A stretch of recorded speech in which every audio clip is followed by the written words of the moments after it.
নমস্কার বন্ধুরা, আজকে ফিরে এলাম এক ভিন্ন ধরনের খবর নিয়ে। আরজিকর কাণ্ডে জড়িত মামলা নিয়ে বহু প্রশ্ন তুলেছেন বহু পাবলিক এবং মিডিয়া ইন্ডাস্ট্রি।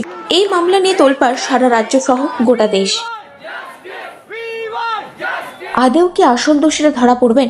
তরুণী কি পাবেন তার সঠিক বিচার, নাকি অন্যান্য সকল মামলার মতোই এটিও চাপা পড়ে যাবে কোনো একদিন?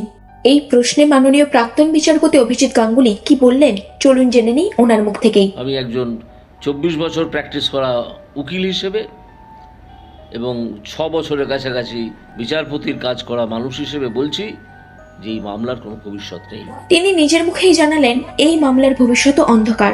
কোনো দুর্ঘটনা বা এই ধরনের কোনো মামলার ক্ষেত্রে দুটি জিনিস খুবই গুরুত্বপূর্ণ: এক, প্রত্যক্ষদর্শী; দুই, বায়োলজিক্যাল এভিডেন্স।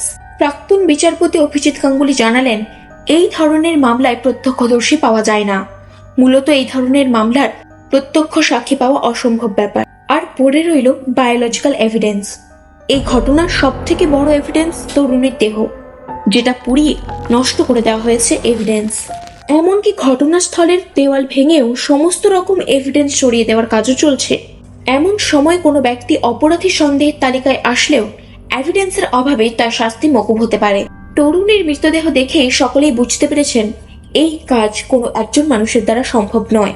তাছাড়া এই ঘটনার পর সঠিকভাবে তদন্ত না করে সমস্ত রকমের এভিডেন্স সরানোর কাজ শুরু হয়ে গিয়েছে ইতিমধ্যেই, যা দেখে কারোর আর বুঝতে বাকি নেই যে এই ঘটনার পেছনে রয়েছে বেশ বড়সড় এক রাজনৈতিক দল। তো বন্ধুরা, আজকের ভিডিওটি এখানেই শেষ করছি। দেখা হচ্ছে পরবর্তী আরেকটি ভিডিওতে।